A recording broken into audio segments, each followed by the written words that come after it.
Hey guys, I'm Daryl and welcome to this edition of Project TJ. Now this week I've had a small but very concerning issue. A couple of weeks ago we went on a weekend trip that was about 1,000 k's all up. It ran superbly and I think I got about 12.5 litres per 100, cruising on about 110 kilometres an hour, which to me that was very good fuel consumption with 3.007 gearing and the 33s. And that was sitting mainly fifth in the 6-speed box and coming back to fourth for the hills. But anyway, I digress. A few days after that, and before we went, I changed the oil, changed the filter, and it just ran like a dream. However, a few days after that I pulled up at a set of lights and the check gauges light come on and it's like, oh god, what is it? Checked it and I've got zero oil pressure. So turn the engine off as you should, turn it back on again, it went back up to where it should be, around 40 psi, and then went back to zero again. Took off from the lights, it went up to 40, cruised along, pulled off the side of the road and it went down to zero. So I've let it idle for quite a while then, and my thoughts behind that was if it dries out in the top end or starts to dry out, I'll get some lifter noise, and that didn't happen, or it will cease completely, which it didn't happen, thank goodness. So I continued on my way and it was doing the same thing as I went. I got home, went through the Jeep forums, and there was thread after thread after thread of this issue. And what's come out of it is that if you've got a 2002 or earlier TJ, the gauge works as an oil pressure gauge should, is that it reads oil pressure. If you've got a 2002 or later TJ, the oil pressure gauge is actually an idiot light. And the sender unit in the block either says yes, we have oil pressure and the gauge goes up to 40 psi or wherever it should go, or it has less than that and the oil pressure gauge sits on zero. So I've come out and sprayed all the connectors with some contact cleaning spray. I also dropped the engine oil, put a slightly better quality filter on than what I've had.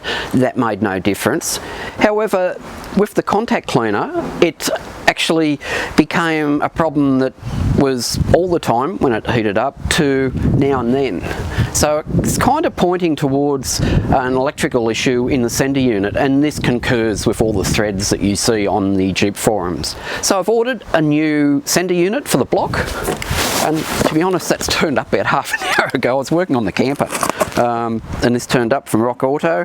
Again, Rock Auto, it was here in a week, and the thing again with this is that I tried to get one locally for the local vendors. They could only give me a Chinese sourced unit. However, I've got a Mopar unit here. It was $60 delivered. It was here in a week, and the local guys were anywhere between 80 and 120 bucks, and I'd have to wait for a few days anyway. So another thumbs up for Rock Auto. They're the saviours of my life at the moment.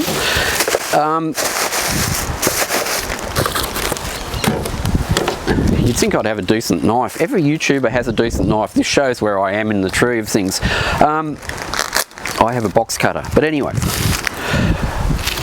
this is the sender unit. The other one should screw out of the block. This already has some sealant on the threads, so I don't need to put tape or anything over it, and the drama with putting tape on it is that you want this thing to ground out to the block. So this should be, snap the cap off the old one, unscrew that, screw this in and put the cap back on. What I will do though is I'll clean out the connectors while I'm there. It did make a hell of a difference when I cleaned the outside. I drenched the outside with contact cleaner. Hopefully this will fix the issue, but your mind goes to the worst, and those worsts are, it could be an oil pump or it could be the bearings on your big ends going, and with both of those it wouldn't get better. It would be a constant. It'll get to a certain temperature and start to fail all the time, whereas once I've sprayed this thing with contact cleaner, it kind of went away, and the last couple of days it hasn't happened at all. So it's very interesting, and I think this is what the issue is. So enough talk, let's fix it.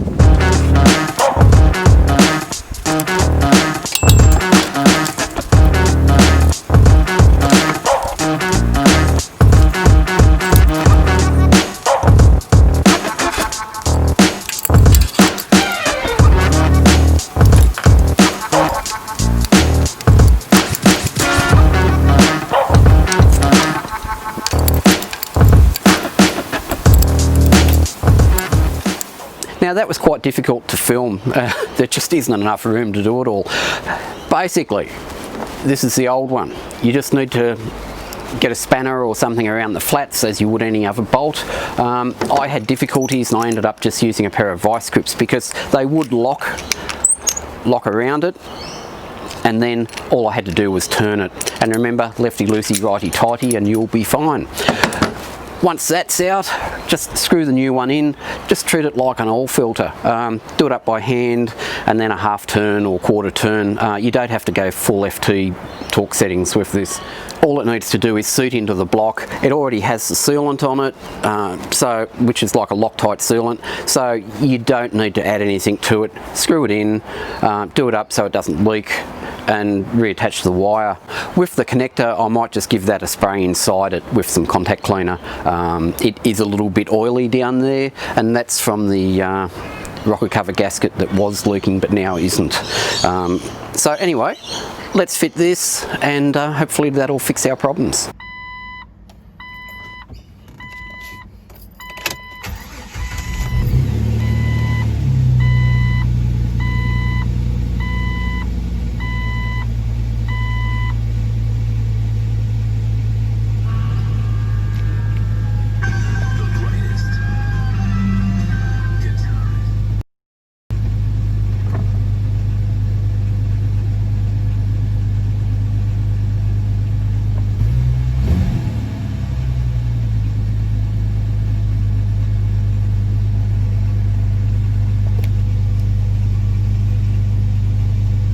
So that's all fitted. It looks good. As you can see, when I started it up, the oil pressure gauge went up to where it should sit and just sat there. So cross my fingers that the issue is fixed. I think it is. However, I won't know until I use the vehicle for a while, and if there is an issue, I will report back pronto because it needs to be fixed. Couple of things with the install. I know I said to screw the sender in by hand until it got difficult and give it quarter or half a turn like an oil filter. I found it very difficult to put in by hand once it got to the sealant thread locker on the thread of the sender, and I had to give it a couple of turns with a wrench. It doesn't have to be FT, it doesn't need to be all the way in so you don't see any thread.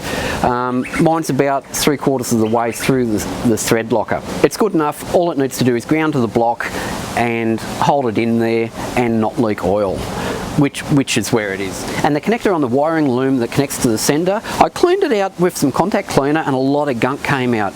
So that wouldn't have been helping things either, but that's a job you should do while it's apart. Or if you do get this issue, clean it out because it could fix it. It could just be a dirty connector. So that's sorted, and that's it for today. A fairly quick one, but I hope that's helped you out because it seems like a common complaint. I hope you enjoyed that, guys, and we'll see you next time. Bye now.